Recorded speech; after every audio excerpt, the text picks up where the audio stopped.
Êxodo 20, capítulo 20, versículo 7, diz: Não tomarás o nome do Senhor teu Deus em vão, porque o Senhor não terá por inocente que tomar o seu nome em vão. Amém? Pedir por Deus, Pai nosso Senhor e Salvador Jesus Cristo, pelos méritos de Cristo, que hoje não só adentramos a tua presença, mas também te invocamos, Senhor, para que a tua bênção esteja presente sobre todo o teu povo na face da terra, que em ato solene tudo obedece a tua palavra para assim cumprir com o seu mandato espiritual, Senhor. Assim sendo, te peço, Senhor, que nos abençoe agora aqui, quando a nossa escola bíblica dominical, posteriormente, quando ao culto solene desta mesma igreja aqui presente, Senhor.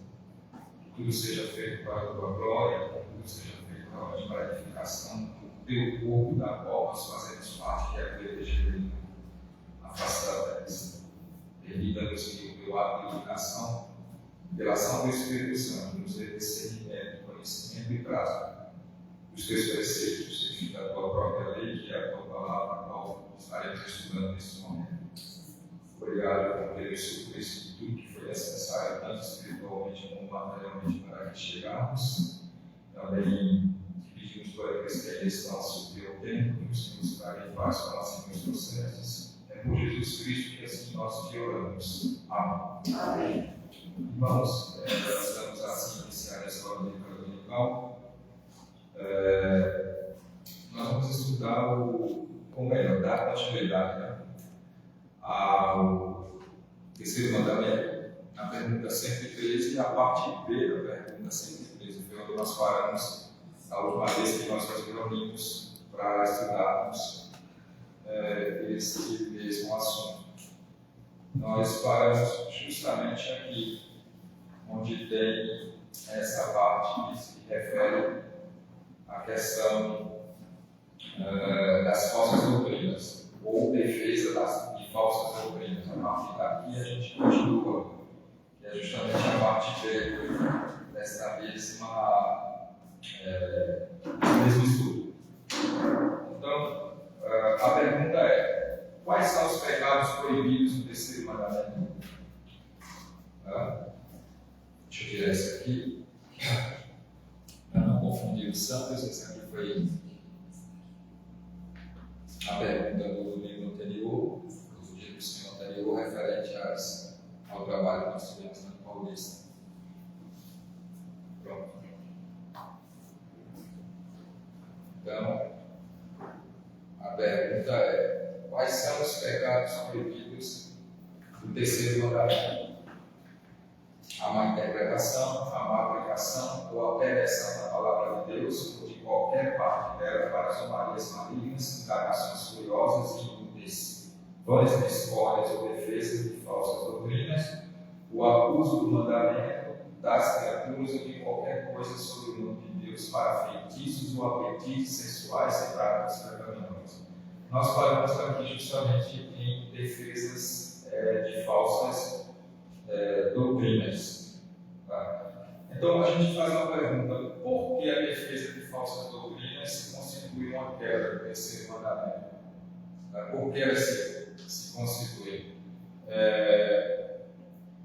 Existe um princípio hoje que nós podemos com certeza dizer que ele se aplica muito bem, de suavização acerca do tratamento que se dá ao pecado. Por quê? Porque, veja bem, o que é que se constitui em defender uma falsa doutrina? Se constitui um pecado. Mas muitos tratam isso como se fosse uma normalidade. Tipo, não, ali tem uma seita, ali tem outra, ali tem um segmento religioso que se diz igreja que defendem falsas doutrinas, que falsas doutrinas são heresias, né? E só isso, mas não tratam com a realidade do que elas de fato são. Então elas, quando são confrontadas pela palavra de Deus, escancaram-se, como se abrisse uma cortina assim e mostrasse o que ela é de fato. Ela é um pecado. Então, por que a defesa de falsas doutrinas é um pecado? Por que ela é um pecado? esse pecado, muitas vezes, ele é suavizado. O que é suavizado? Não se diz que ele é um pecado, ou se tenta argumentar, não, é porque eles fazem daquele jeito, porque eles são diferentes, e etc. Isso é suavização. Falsa doutrina é um pecado. E por que é um pecado? Porque essas falsas doutrinas, elas partem de mentes e vidas, consequentemente, ou corações, como é a expressão dos mentes e corações, que são deturpadas, que são corrompidas pelo pecado. Porque a produção de falsas doutrinas não se dá por parte daqueles a quem o Senhor Deus elegeu, e nem tampouco por parte daqueles que o Senhor deu à igreja, como Paulo lá na carta aos Efésios, capítulo 4, versículos 11 e diante, que são justamente aqueles que Deus deu à igreja para cuidar justamente do ensino e do zelo pela sã doutrina, que é a verdadeira doutrina, a doutrina saudável, a palavra fiel dada por Deus para a igreja. Então, ao contrário disso, essas pessoas são pessoas corrompidas, com mentes deturpadas, que são opostas a Deus, que fazem uma oposição à obra de Deus, que são os anticristos, os anti-evangélicos, que é o evangelho dos anti-evangelhos da graça, que são essas pessoas que não têm a ação iluminadora do Espírito Santo, que produzem isso, por isso que elas se constituem um pecado. Porque são pessoas que estão em plena rebelião contra Deus, que produzem a falsa doutrina. Então, muitos hoje hesitam em dizer que essas falsas doutrinas é um pecado. E quando eu digo muitos que estão do lado oposto, como nós, que defendemos a verdadeira doutrina. Achamos que não, é só porque é diferente, não é pecado. É rebelião contra Deus, é oposição contra as Escrituras, contra a inspiração verdadeira de Deus. Então é pecado. Então, por que a defesa da falsa doutrina é pecado? Por causa disso. E Paulo vai, tanto na carta a Timóteo, lá no capítulo 6, versículo 3, assim como lá em Tito também, que é outra carta pastoral, capítulo 3, versículo 10 e 11, dizer que ela, de fato, é um desrespeito, das falsas doutrinas, ou elas são, uma questão mais polarizada, elas são um desrespeito à obra inspirada por Deus através do Espírito Santo, que é sagrada nas Escrituras. Por isso que ela é um pecado. Por isso que ela é um pecado. Então, a gente não pode ouvir ou até mesmo comentar acerca de redutos que promovem o ensino da falsa doutrina e fazer comentários como se fossem muitas vezes assim, até comentários querendo justificar eles. Não. Eles estão errados, não tem justificativa perante de Deus. Eles cometem erro doutrinário. Eles estão em rebelião contra Deus, eles são pessoas não regeneradas. São pessoas que não têm hábito de iluminação para não serem regeneradas. São pessoas que estão em combate ao próprio santo evangelho, que é o próprio Deus. As Escrituras Sagradas, elas revelam Deus, ela diz quem é Deus, ela é o próprio Deus sendo revelado a nós, a sua igreja.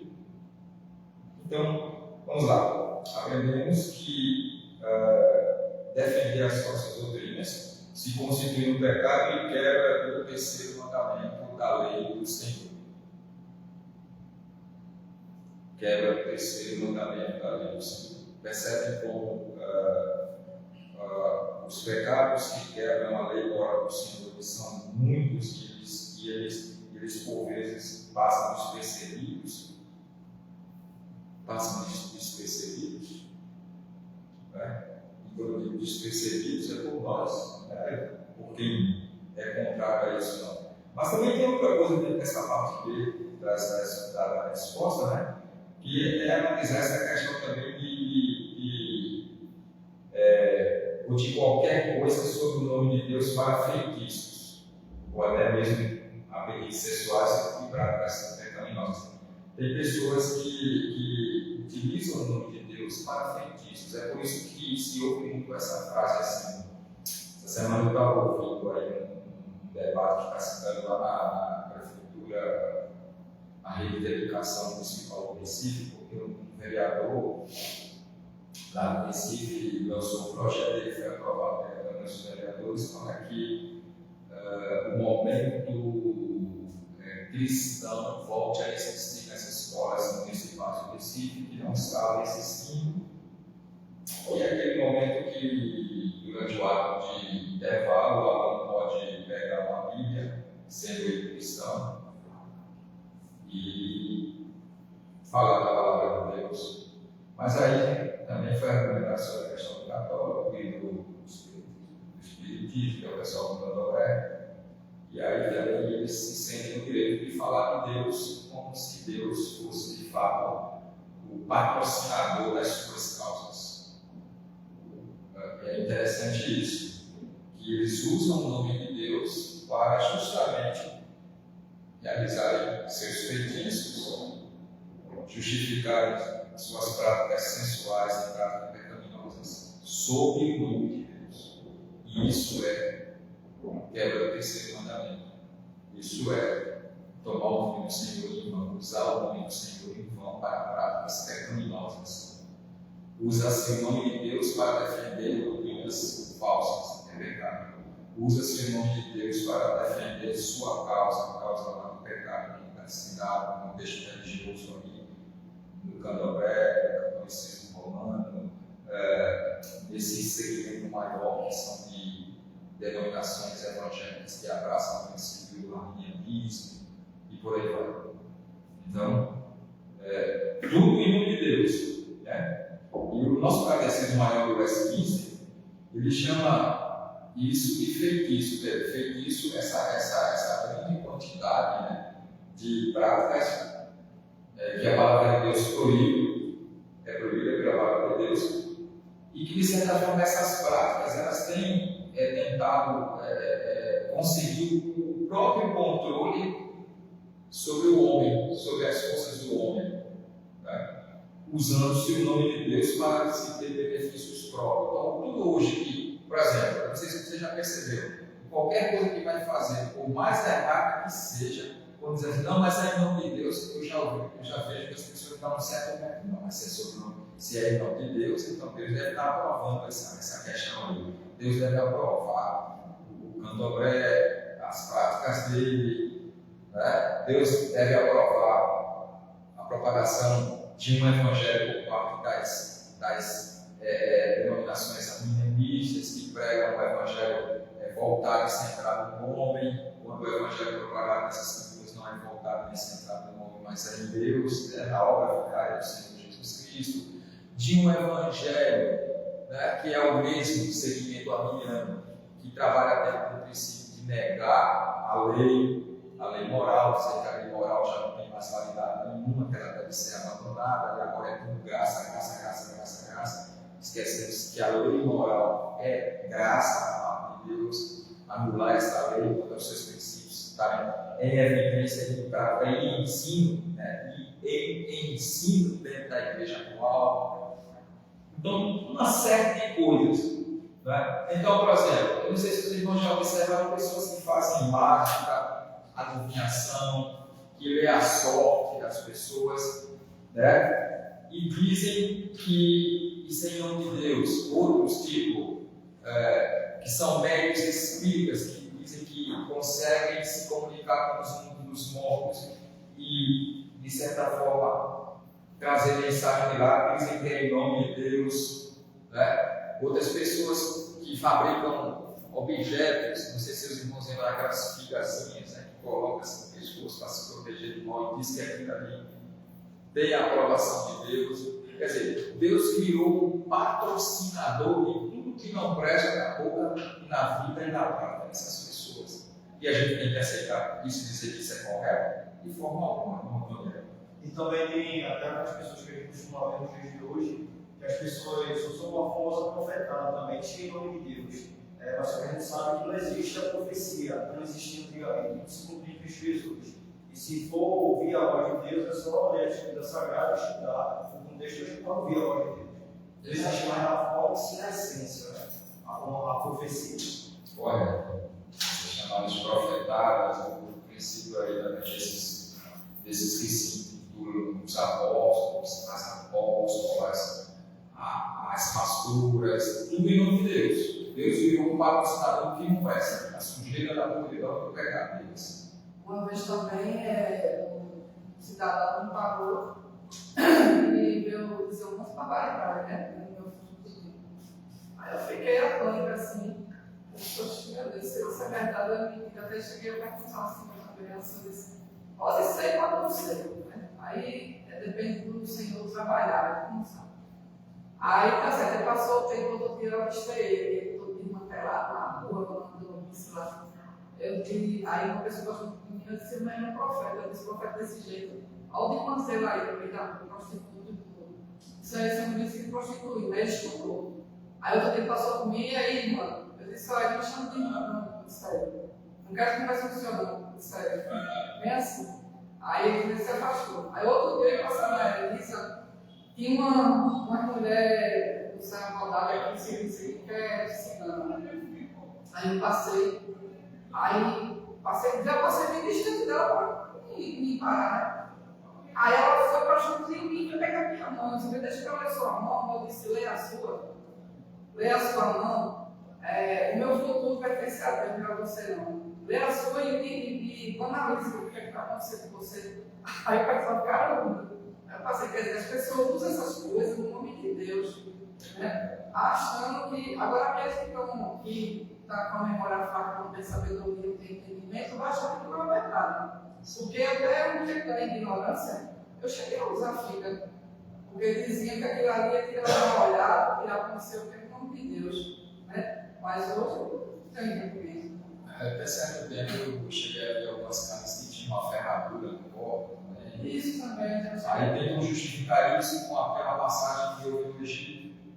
Deus mandou, meu pai chegou a botar na casa. Seu povo colocar a marca do Senhor dele, vai, não, mas no Egito fazia isso, tenta justificar, que é justamente o que nós vamos ver agora. De que maneira essas práticas violam o terceiro mandamento? Essas práticas, né?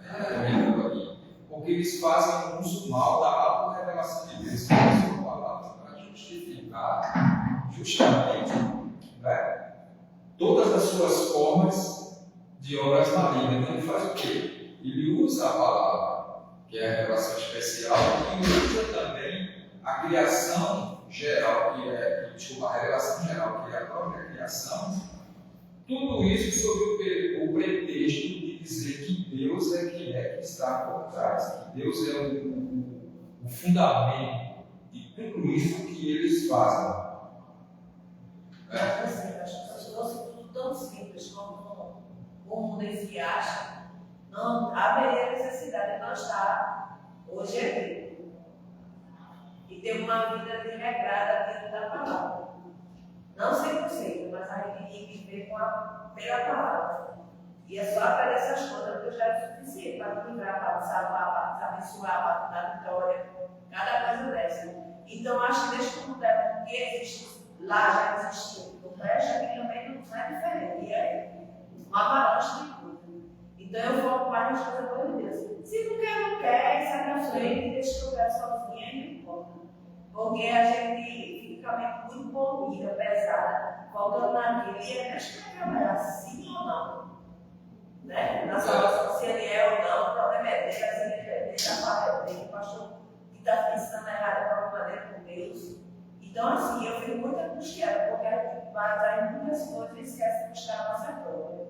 Verdade. Entendeu? Aí, esses dias, eu estava voltando de algum lugar, não lembro exatamente onde eu estava voltando de algum lugar, com manhã, e a gente viu um evento que estava tendo. É muita coisa pra gente. Marcha para Jesus. Aí o ônibus estava passando assim perto, eu fiquei só olhando, assim, o povo, que trio elétrico, como se fosse um evento.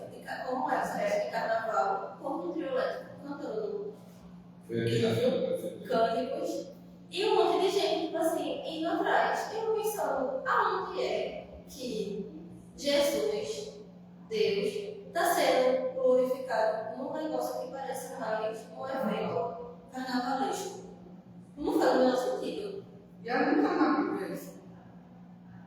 Mas eles buscam na Bíblia algum tipo de passagem, de texto, que eles deslocam, tiram lá do seu contexto, porque eles não querem saber do contexto que aconteceu. O que importa é aquilo que eu sempre comentei, que eu tinha me passando por lá, e já fiz vários comentários. Tipo, por que eu não devo dançar e bater palma durante o culto? Porque isso não é elemento. Mas Davi bateu palma e dançou na entrada da arca de Jerusalém. Vá para o contexto, era culto ali? Não. Em nenhum momento, em ato solene de culto, se tem na palavra de Deus dizendo bata a palma, dança. Não tem. Aí tem gente que diz assim, mas se não tem diz proibido, então por que não é proibido? Veja que mente diabólica. Se não tem proibido, é porque não é proibido. Veja só, Mas é o segmento. veja só, o pastor Wilson, ele tinha uma fala, texto como prepúcio, ele ficava começando assim. Mas muitas das coisas que ele falava, ele dizia assim, olha, aonde na Bíblia, em momento de culto, se dança? Aonde na Bíblia tinha coreografia? Ele dizia bem assim, ele era contra essas coisas, mas dentro da igreja era uma desobediência. Ninguém escutava o que ele dizia. Até a ordenação colocaram, ele era contra essas coisas. Mas tinha que fazer por causa do povo da irmã. Agradar a irmã italiana e se manter a irmã italiana que eu via. Estou dizendo que eu tinha prova, eu vi. A irmã italiana Wilson, deixa, porque o povo assim, assado. Aí ele vai e ele O ministério dele estava sendo direcionado pela esposa e não pela palavra de Deus. É aí que se pega. Isso é pecado. Ele ficava com raiva, mas tipo assim. Mas isso é pecado. Abriu mão, deixou passar um boi, passa para irmão. Já observaram que essas questões, todas elas são tratadas de forma bem minuciosa. Não é que não estejam presentes nas páginas do Novo Testamento, pelo contrário, estão. A gente aqui, por vezes, acha que não está. Está. Os elementos de culto estão. A preservação da lei, por exemplo, hoje a gente dá continuidade a essas posições lá em Gálatas. E qual foi a grande luta de Paulo em Gálatas? A luta de Paulo em Gálatas, melhor dizendo, na Galácia, concentrando mais ainda na questão, a luta de Paulo nas igrejas da Galácia não era para dizer que a lei estava anulada, mas era para dizer que a lei ela continuava a ser praticada, mas o legalismo que o judaísmo estava querendo implementar nas igrejas da Galácia, esse Paulo combatia. E pior ainda, nos dias atuais, criou-se um princípio que, tecnicamente, é conceituado na teologia, chamado de antinomianismo. O que é antinomianismo? É dizer ou ser contra a lei de Deus, dizer que a lei de Deus não tem mais validade. Que é uma das perguntas aqui. Como a autorrevelação de Deus tem sido mal usada em favor dos apetites sensuais e práticas pecaminosas? Aí o catecismo comenta assim: todas as vítimas da heresia que nega que o crente em Cristo está sujeito à lei moral, isso é antinomianismo. A doutrina do antinomianismo. Dizer que o crente em Cristo está sujeito à lei moral como regra pessoal. Né? Pelo contrário, ele está sujeito, sim, não com a questão de buscar na lei justificação, de buscar na lei salvação, sua salvação, não, mas como salvo eu devo cumprir a lei.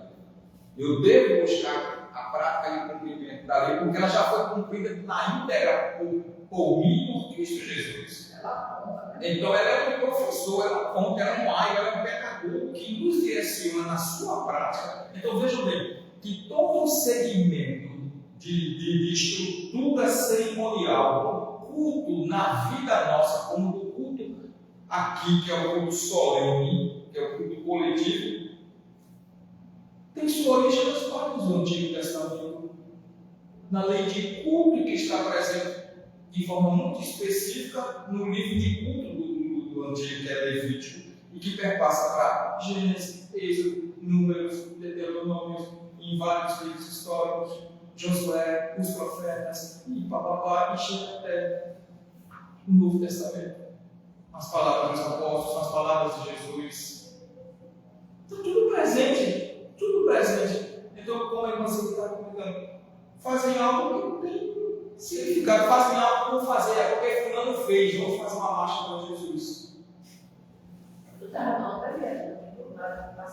É interessante que hoje eu falo de uma coisa que eu fui participando no passado. No passado eu colocava numa banda evangélica e se juntou com outra banda, né? A banda da primeira igreja batista da Camara, a banda da primeira de Camaragibe, banda Hélio, banda Novo Centro, a gente se juntou no Bom Trio e saímos aqui de Alberto Maia, do Tipo Terminal, até a frente do Banco do Brasil em Camaragibe. Fizemos uma parada na frente da prefeitura também.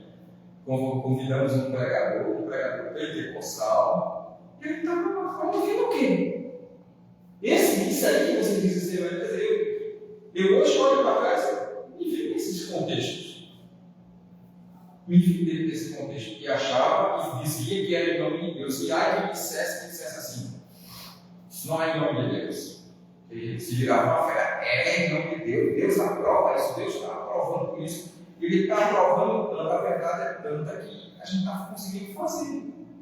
Interessante que chegasse para a gente, o Deus é o mesmo. Aí a gente, quando a gente dignar o que ele está falando, é uma afronta para eles, é uma confusão.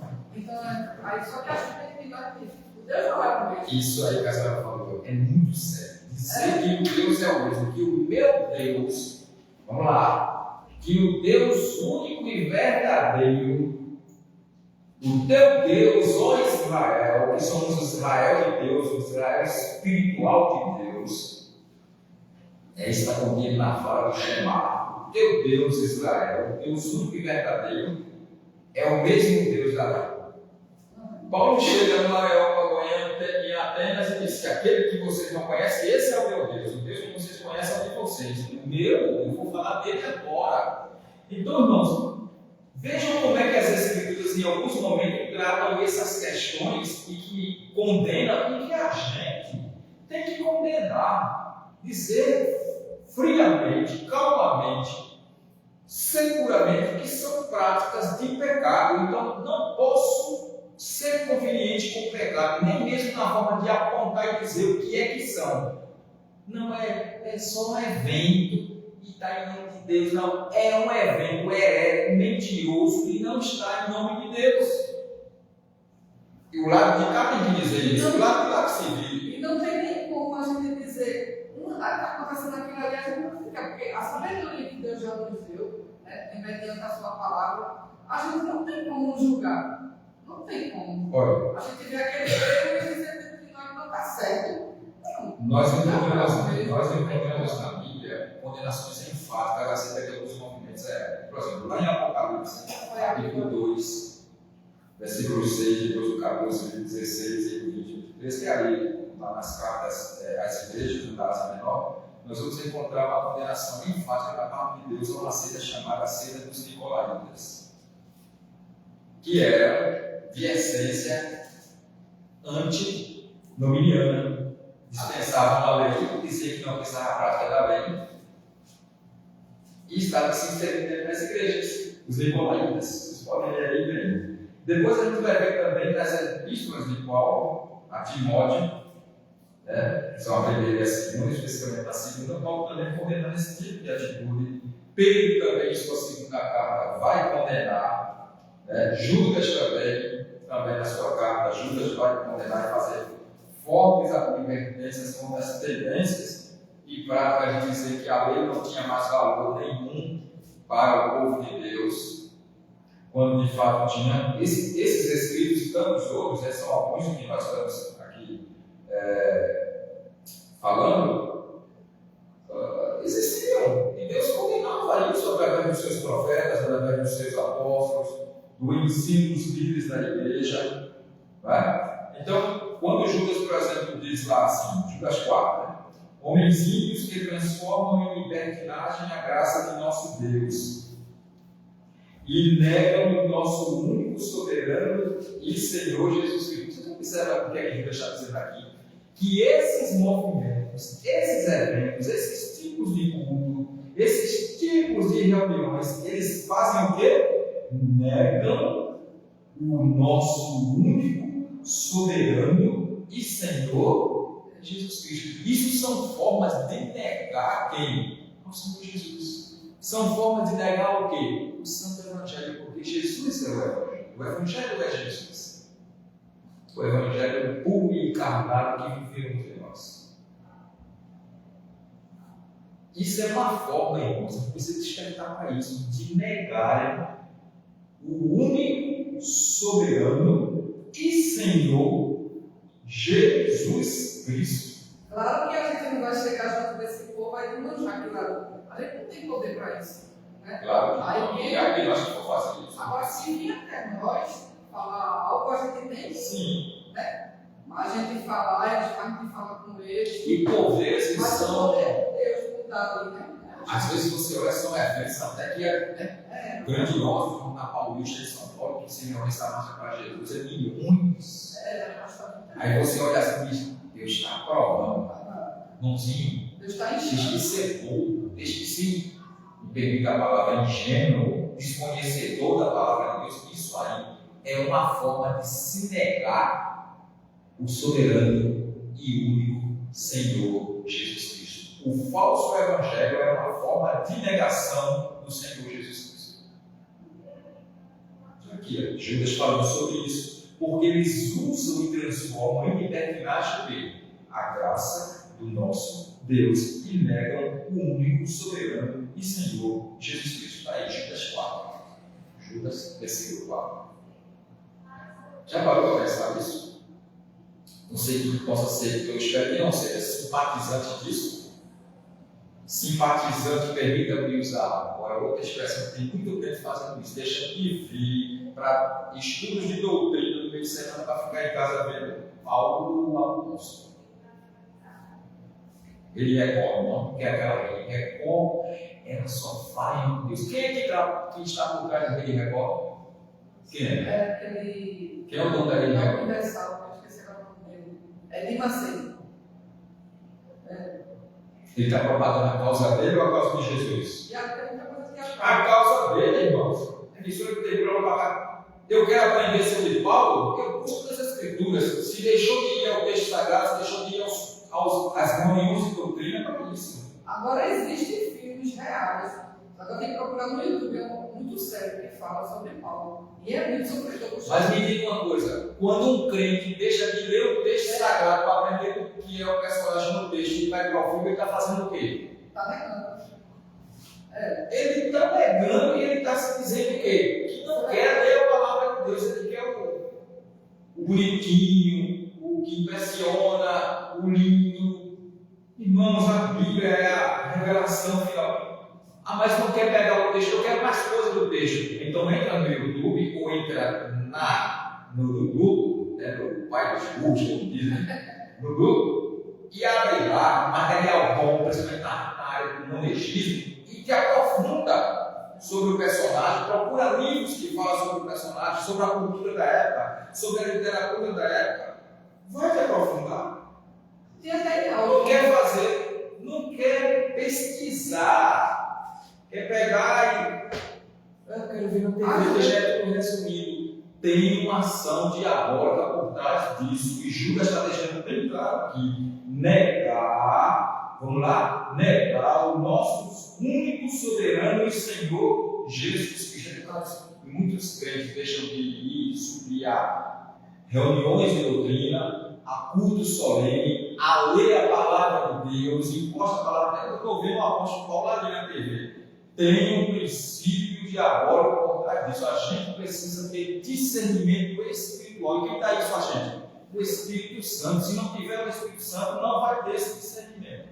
Outra coisa também, pastor, muitas vezes eu tenho problema de visão, né? Às vezes eu fico com uma vista doendo. Aí o que eu faço? Eu boto o áudio Almeida para escutar. Aquele capítulo todo, eu escuto, depois vou analisar, depois estudar o que foi a essência daquilo ali e eu faço um devocional.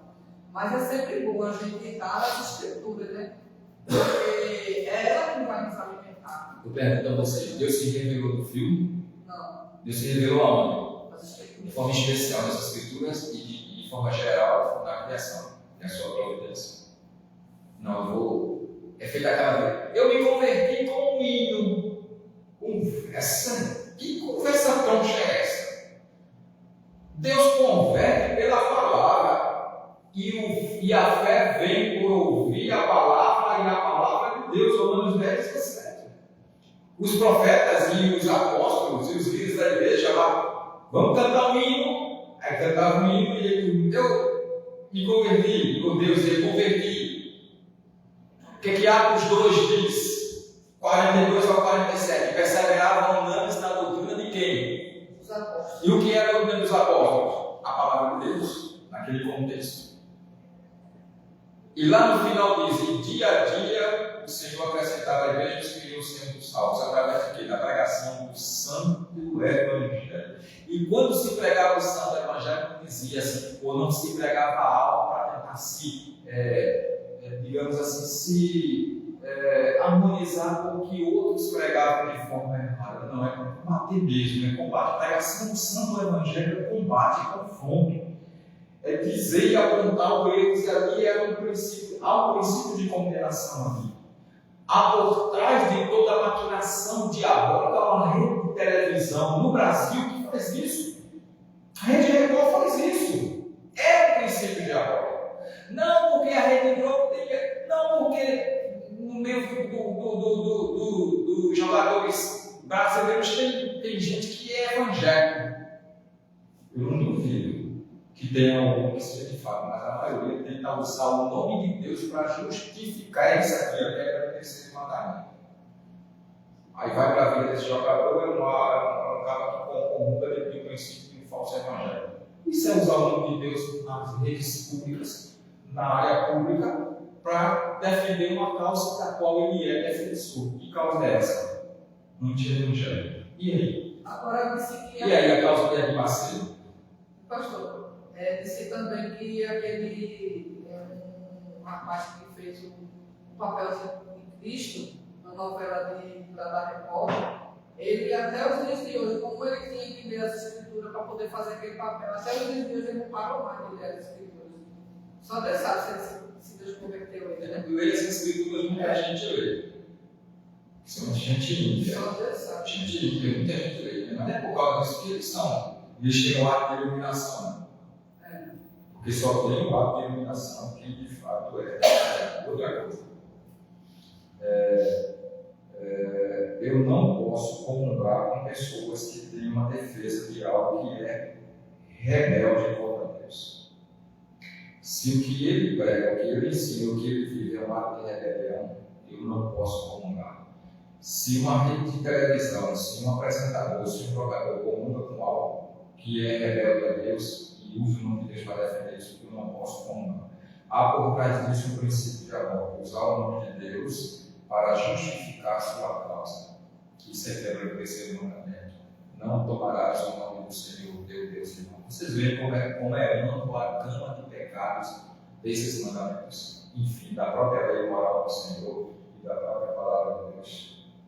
A gente está encerrando hoje, mas pela graça de Deus, a gente vai continuar no próximo dia do Senhor, nesses estudos. A gente avança dessa forma, dessa vez agora a gente avança para outra parte, ainda continuando com a pergunta 113, mas a gente avança para mais pecados. Né?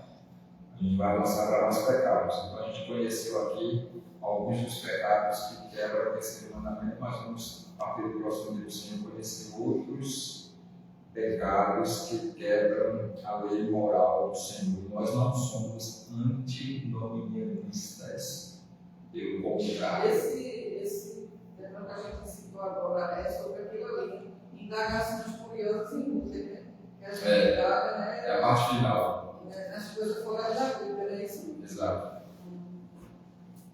Então, a gente precisa estudar a palavra de Deus todos os dias, porque é através dela que nós combatemos o mal, que é o pecado em nossas vidas, e também na vida daqueles que nós precisamos, de certa forma, amar, que são o nosso próximo Cristo Jesus, e constituir a igreja eleita do século XXI, né, dos dias de hoje, a igreja que milita e que está avançando para o prêmio da soberana vocação de Cristo Jesus, na qual a igreja triunfante já entra por aquele estado chamado pela Escritura Sagrada de estado intermediário e nos aguarda, ou nos aguarda para esse não digo nem espera, esse aguardo da volta do Senhor Jesus, ou nos aguarda, quem sabe, não sei, justamente com a volta do Cristo para nos reunirmos e recebermos nossos galardões, nossas recompensas. E a recompensa maior de tudo isso é ter a face de Jesus, é habitar num espaço geográfico onde não exista mais o pecado e não existem pessoas ímpias. Eu estava vindo para cá e estava um pouquinho apressado para querer chegar na hora, mas parece que não é coincidência, não. Então, lá domingo, num carro, dirigindo bem devagarzinho na minha frente. Eu falei, meu Deus, sai da frente, você não tem foco, eu estou com meu foco, sai da frente e meu sem foco. Eu digo assim, como é que não vai ouvir o carro? Aí o Marco já saiu do carro, tenha calma, eu tenho calma, mas tem hora que esses moleques, tá? Esses misericórdia. E aí, como seria bom se ele também tivesse o mesmo foco que eu, que ele estaria no mesmo caminho e ia, né? Mas não teria, ele está mal, ele não está fazendo uma coisa, eu estou fazendo outra, é oposição. Mas vamos orar ao Senhor e vamos partir para a nossa comunhão dos santos. Algum irmão deixou alguma sombrinha lá na comunhão dos santos?